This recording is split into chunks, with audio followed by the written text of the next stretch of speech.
안녕하세요, 주요TV입니다. 오늘은 샹크스의 플레임, 피가랜드 샹크스, 그리고 사왕 버기 떡밥을 넘어서는 버기의 철룡인 떡밥이라는 영상입니다.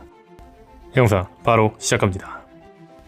최근 개봉한 원피스 극장판 원피스 필름 레드 속 아주 주목할 만한 떡밥이 하나 등장했습니다. 그건 바로 샹크스의 플레임입니다. 원피스 필름 레드 초반부 오로성은 우타의 라이브 공연 나는 최강 공연을 영상 전보벌레로 공연을 관람합니다. 그리고 오로성은 공연을 보며 우타가 샹크스의 딸이라는 소식을 들은 뒤 샹크스에게 딸이 있었다는 것에 놀란 반응을 보이죠. 그런데 그때 한 오로성은 우타를 대적 시대를 완전 부정하는 새로운 적의 등장이라 평하며 혁명의 싹은 일찍이 잘라내야 한다고 말합니다. 다만 오로성 중 간디를 닮은 인물이 우타를 보고 저 아이가 피거랜드 가문의 핏줄이라 해도 상관없느냐고 반문하죠. 이 이야기를 듣자 천룡인의 최고인 오로성은 피거랜드가라는 핏줄을 제거하는 것을 망설이며 우타를 체포하라고 명하죠. 즉 피거랜드라는 가문은 알라바스타의 국왕 코브라를 제거할 정도의 힘을 가진 오로성도 제거를 망설일 정도의 핏줄이라는 겁니다. 아마 피거랜드 가문은 적어도 천룡인 혹은 그 이상의 가문일 거로 보이죠. 그런데 여기서 주목할 건 오로성은 우타가 샹크스의 딸이라고 생각했다는 겁니다. 다시 말해 샹크스의 딸 우타가 피거랜드의 핏줄이라고 생각했던 건 오로성은 샹크스가 피거랜드 가문이라고 알고 있다는 거죠. 즉 이러한 상황들을 본다면 샹크스가 오로성에게 특별 대우를 받았던 이유가 피거랜드 가문이기 때문일 겁니다. 분명한 건 레벨의 첫날 샹크스는 그 아무도 들어갈 수 없는 오로성이 있는 마리조아에 등장했으며 심지어 오로성은 그런 샹크스를 보며 샹크스에게 자네니까 시간을 만들었다고 말을 했죠. 즉 이 우대는 오로성이 제거하는 거에 망설일 정도인 피거랜드 가문이기 때문이었던 걸로 보입니다. 만약 이 가설이 맞다면 샹크스의 플레임은 피거랜드 샹크스인 걸로 보이죠. 다만 개인적으로 골드로저의 진짜 이름이 골디로저인 것처럼 피거랜디 샹크스이지 않을까도 생각이 되네요. 다시 돌아와 샹크스가 오로성도 함부로 못한 피거랜드 가문이라면 주목할 건 갓벨리 사건입니다. 로저가 갓벨리에서 샹크스를 데려왔다는 떡밥은 계속 있었습니다. 로저와 레일리가 아기를 들고 있으며 옛날 생각이 난다고 말했다는 점, 샹크스가 38년 전 갓벨리 사건이 일어날 때 1살이었다는 점으로 보아 아기인 샹크스를 로저와 레일리가 갓벨리에서 걷어진 걸로 추정되었었죠. 다만 이후 원피스 필름 레드 속 로즈의 적단이 갓벨리에서 얻은 보물상자에서 아기인 샹크스가 나와 샹크스는 갓벨리에서 로즈의 적단에 의해 입양된 게 확인되었습니다. 이 부분만 보자면 천룡인과 그들의 노예가 있던 갓벨리에서 오로성도 함부로 못할 피거랜드 가문의 아이 샹크스가 남겨졌었고 이 아이를 로즈의 적단이 얼떨결에 거둔 걸로 생각되죠. 다만 개인적으로 저는 갓벨리에서 샹크스만 데리고 왔다고 생각하지 않습니다. 바로 버기도 데리고 왔다고 생각합니다. 분명한 건 샹크스가 갓벨리에서 데려왔다고 생각하던 이유는 로저와 레일리가 아이를 데리고 있었다는 떡밥이 있었다는 것과 갓벨리가 일어난 시점이 38년 전인데 샹크스가 나이가 39세이기 때문에 갓벨리가 일어난 당시 샹크스의 나이가 1살 애기였다는 겁니다. 그리고 추가로 샹크스가 견습이라는 거였죠. 그런데 여기서 생각해볼 건 버기는 샹크스와 같은 나이 39세이며 역시 샹크스와 같은 견습생입니다. 만약 앞선 떡밥대로 샹크스가 갓벨리에서 데려온 천룡인의 아이라면 버기 역시 갓벨리에서 데려온 천룡인의 아이라는 설정이 맞습니다. 다시 말해 샹크스와 같은 견습생이며 같은 나이를 가진 버기인 만큼 버기도 갓벨리에서 함께 왔다고 이야기하는 게 맞다는 거죠. 물론 혹자들이 그렇다면 왜 필름 레드에서 샹크스만 갓벨리에서 얻은 보물상자에 나온 것처럼 그려졌냐고 이야기하면 할 말이 없지만 개인적으로 앞선 떡밥들을 생각해본다면 필름 레드에서 로즈의 적단이 샹크스만 거둔 장면만 나온 이유는 버기를 가둔 장면을 보여주지 않았을 가능성도 있다고 생각합니다. 그렇다면 여기서 주목할 건 버기와 샹크스의 출생지입니다. 아시는 분은 아시겠지만 샹크스와 버기의 출생지는 다릅니다. 그런데 이 둘의 출생지가 다르다는 건 이 둘의 핏줄이 다르다는 겁니다. 이제 여기서 주목할 만한 포인트가 있는데 여러분은 천룡인들이 사는 마리조아가 어디에 있는지 아십니까?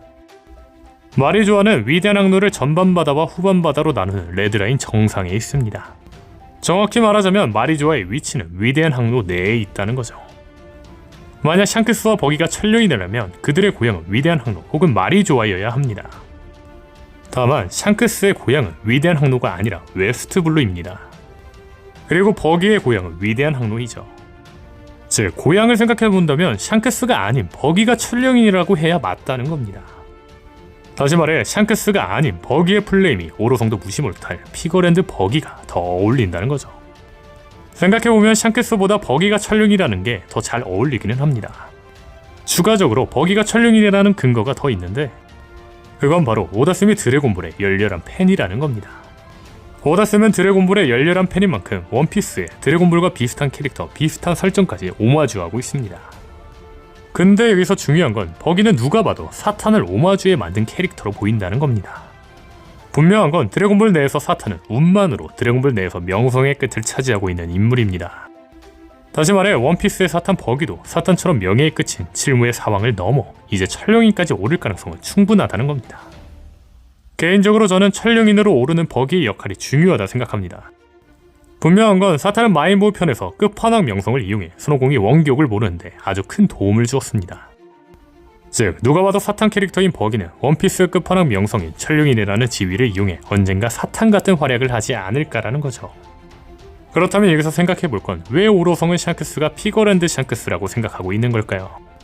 저는 샹크스가 오로성도 함부로 못할 피거랜드 가문의 아이인 척을 하고 있다고 생각합니다. 다시 말해 38년 전 갓벨리에서 남겨진 피거랜드 가문의 아이 버기인 척을 하고 있다는 겁니다.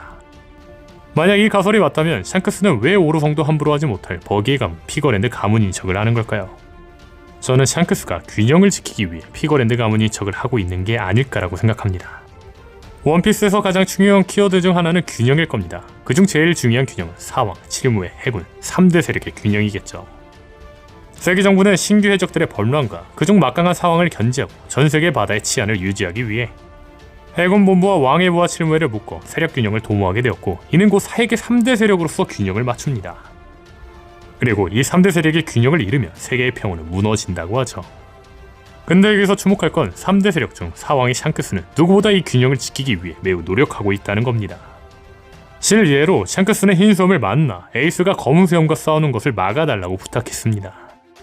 아마 샹크스는 에이스가 검은 수염한테 패배할 걸 짐작했고 에이스의 패배는 정상결전까지 간다는 걸 예상했던 거죠.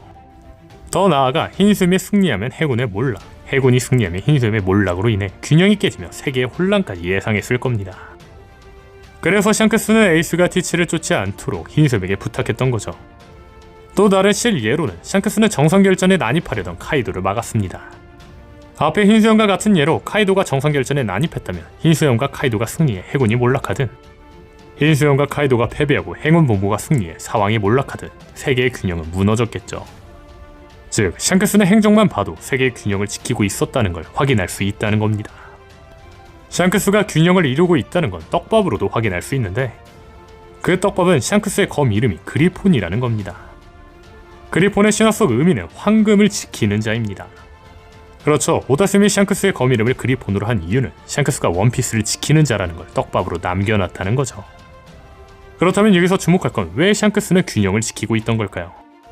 저는 샹크스가 조이보이를 기다리고 있었다고 생각합니다. 분명한 건 라프텔에 갔다 오며 모든 걸 알게 된 오뎅은 조이보이를 위해 와노쿠니를 개국해야 한다고 이야기했습니다. 아마 샹크스도 모든 걸 알고 있었고 오뎅처럼 세계의 균형을 지키며 조이보이를 기다리고 있었던 거라는 거죠. 더 나아가 샹크스는 조이보이를 만들었다고 볼 수 있는데 샹크스는 조이보이가 될 수 있는 고무고무 열매의 정체를 알고 고무고무 열매를 가지고 있던 세계 정부의 배를 습격한 걸로 추정되고 있습니다. 즉 샹크스는 균형을 지키며 조이보이까지 만들고 있었다는 겁니다. 분명한 건 샹크스는 피거랜드 가문인 척을 함으로써 오로성과 긴밀하게 관계를 유지할 수 있는 건 샹크스에게 매우 큰 이점입니다. 바다의 왕제 사왕이면서 천룡인 이상의 가문은 그 누구도 그를 제지할 사람이 없기 때문에 샹크스의 계획대로 모든 게 흘러갈 수 있죠. 즉 오로성도 무시 못할 피거랜드 가문이라면 그 핏줄을 이용해 세계의 균형을 지키며 조이보이를 기다리기 쉽다는 걸 샹크스는 알고 있었다는 거죠. 과연 샹크스와 버기의 혈통은 무엇일까요? 오늘 영상은 여기까지입니다. 시청해주셔서 감사합니다.